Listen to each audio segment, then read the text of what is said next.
En el primer episodio de Backstage Politics dije lo siguiente: una gran victoria moral para WWE será el momento en el que un talento de AEW haga el camino contrario y vuelva a la empresa de Vince. Esta semana ha saltado la noticia de la que todos hemos oído hablar, y es que todo parece indicar que Cody podría ser ese primer gran nombre. ¿Pero qué hay detrás de esta ruptura pactada entre Tony Khan y los Rhodes?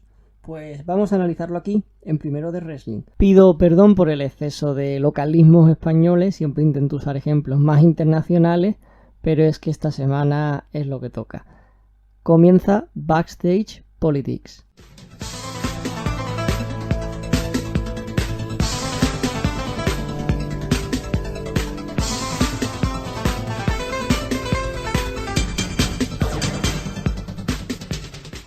Isabel Díaz Ayuso y Pablo Casado, Pablo Iglesias e Íñigo Errejón, Pedro Sánchez y Susana Díaz. En política no hay rupturas amistosas normalmente, aunque los protagonistas siempre intentan venderlas de esa manera. Pero al final la verdad siempre sale a la luz y ya sabemos cómo suele acabar todo, con mariachis pagados por forocoches. Y en el wrestling ocurre lo mismo. En una larga lista, CM Punk, Bret Hart, Brock Lesnar son algunos de los muchos nombres que acabaron saliendo de WWE en malos términos, pero la empresa de Vince McMahon tiene la habilidad y experiencia suficiente para enterrar el hacha de guerra cuando necesita disponer de un talento con el que no acabaron muy bien. Cody Rhodes encaja dentro de esta definición.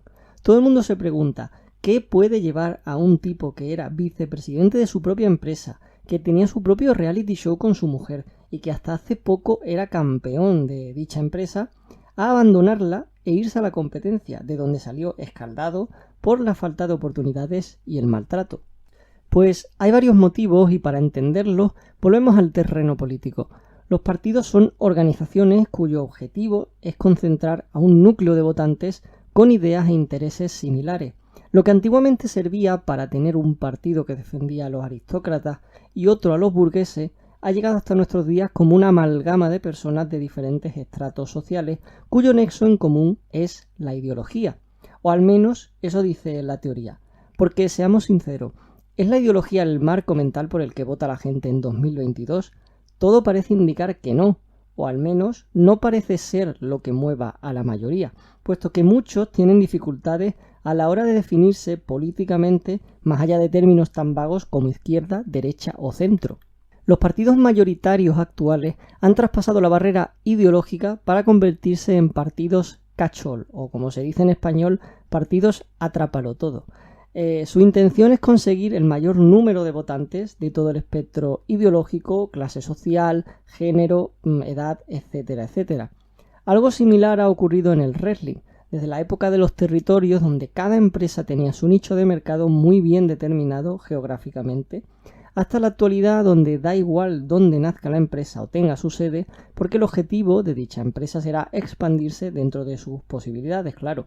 Le ocurre a WWE, a All Elite a nivel internacional, pero también hasta una indie como Game Changer Wrestling, GCW, quiere ir a más y montar sus shows en grandes arenas para mostrar músculo, para mostrar al mundo hasta dónde es capaz de llegar. Con este panorama deberíamos preguntarnos, ¿cuál debería ser el objetivo de un luchador? Pues dependerá de cada uno, obviamente, pero si pensamos en términos financieros, lo lógico sería venderte al mejor postor. Esa es una de las tesis que se manejan en las informaciones que hablan sobre el caso de Cody Rhodes, es decir, habría pedido más dinero y ese habría sido el motivo por el que Tony Khan habría decidido dejar que se fuera. Pero, ¿soy el único al que esto le suena muy poco creíble? Tiene que haber algo más, ¿no? No puede ser solo el dinero. Para empezar, en las negociaciones de este tipo, pedir más dinero no es solamente una cuestión meramente económica. Me explico. Cuando un deportista exige una cantidad superior a la que tiene en su contrato, y este ya es un contrato muy grande, muy lucrativo, en realidad no lo hace porque quiera más dinero. Es una cuestión de mostrar tu valor en el mercado. ¿Qué futbolista cobra más? Pues supongo que ese debe ser el mejor, ¿no? Si de verdad Cody exigió más dinero, mi hipótesis es que no lo hace tanto porque le haga falta, sino porque es una manera de establecer una jerarquía respecto a otros talentos de AEW. ¿Cuánto cobran CM Punk, Daniel Bryan o Adam Cole comparado con Cody? Eso sería un dato muy revelador, pero como no lo tenemos, solo nos queda especular. Pero bueno, dejemos el dinero al lado. Volvamos a la ideología que también nos interesa. En los partidos políticos concurren personas que piensan similar. Siempre hay corrientes, es lógico, pero suelen formarse más en favor a personas que ideas concretas. Porque, después de todo, ¿qué diferencias ideológicas hay entre Ayuso y Casado? Errejón e Iglesias, ¿en qué piensan distinto? ¿Alguien recuerda diferencias programáticas del PSOE de Susana Díaz y el de Pedro Sánchez?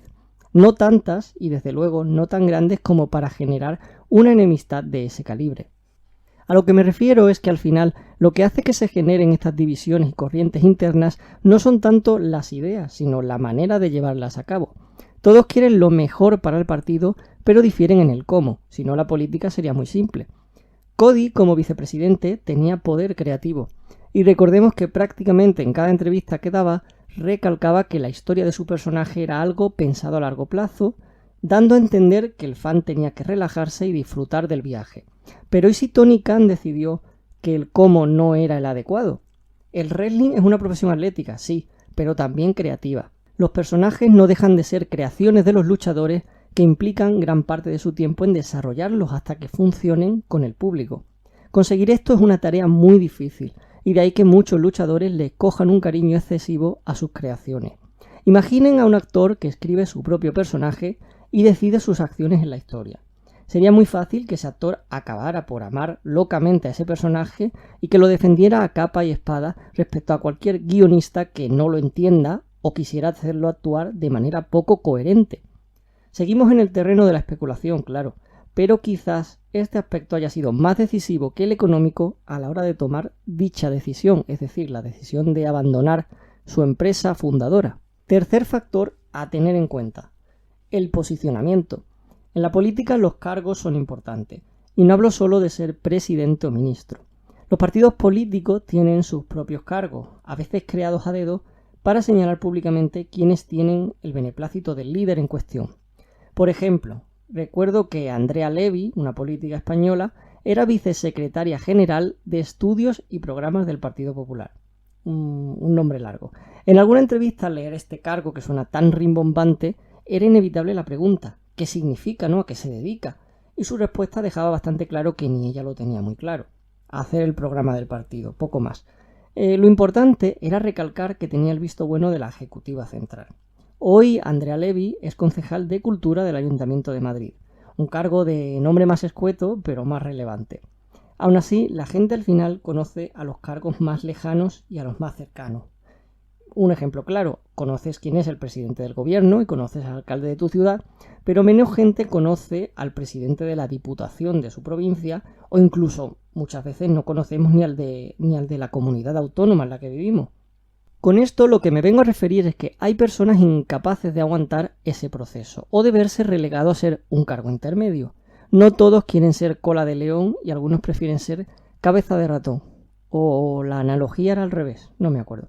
El caso que quizás es que Cody se ve a sí mismo como un main eventer con todas las de la ley, y con el roster actual de AEW su posición como uno de los pilares de la compañía estaba cada vez más cuestionada. Sin embargo, en una WWE falta de estrellas tiene garantizado un trato mucho mejor.